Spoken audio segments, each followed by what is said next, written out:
The first magazines were made in France.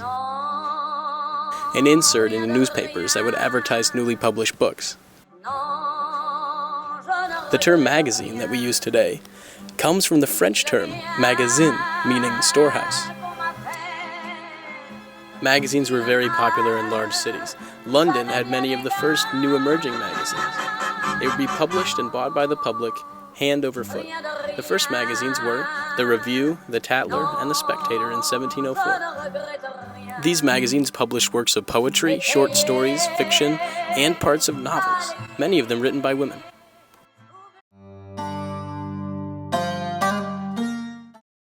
Magazines didn't catch on so fast in colonial America, despite Benjamin Franklin's attempts in Philadelphia. We were too busy kicking King George's royal ass.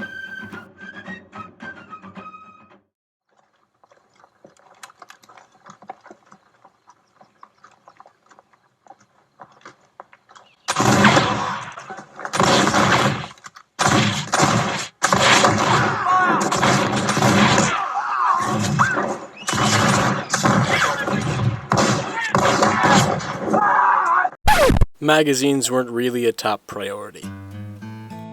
But by the 1800s, God published several magazines. The Methodist Home Journal and Advocate, which both claimed over 20,000 subscribers. With this, many new specialized magazines began to appear. The American Farmer, American Journal of Educators, American Journal of Science, American Law Journal, and American, well, you get the idea. Boom.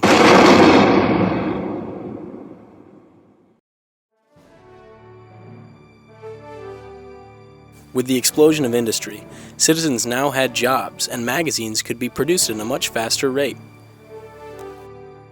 With so many people reading magazines, there was a lot of competition for advertising space. Some spots would go for over $2,000.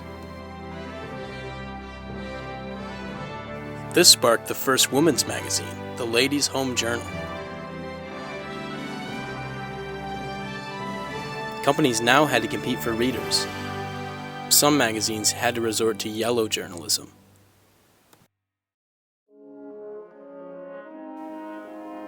Come World War I, magazines would soon serve a very different purpose. The purpose of informing the public about the war. Time, Reader's Digest, and Life, and the Saturday Evening Post, covered by Norman Rockwell and his paintings about American lifestyle and values.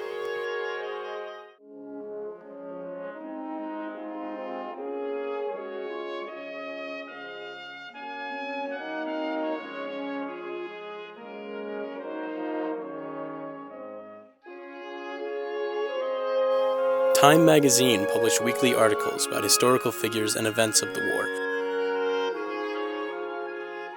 Life magazine used pictures and photographs to show the emotional side of the events overseas and at home.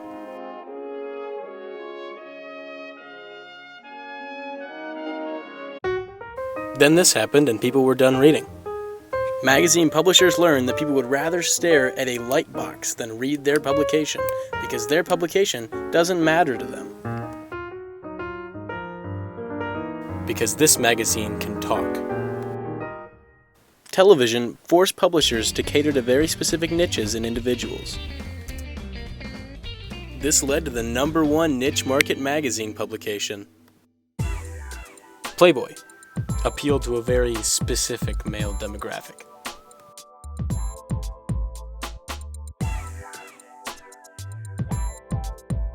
It wasn't just the men. Turns out magazines for women is a pretty good idea after all. Many new publications began to spring up.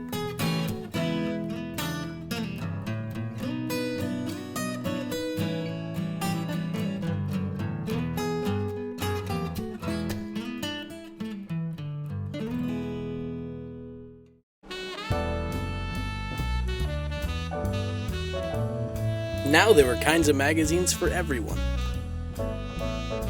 Magazines for sports people.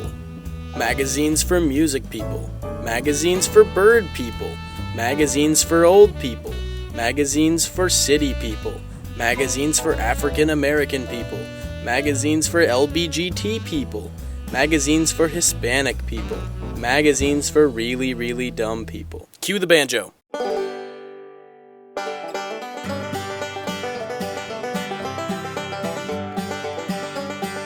Now you can access your magazines on the World Wide Web. Who knows what will come in the future?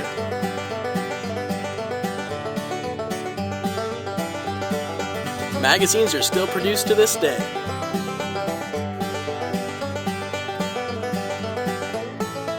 Changing the world one article at a time.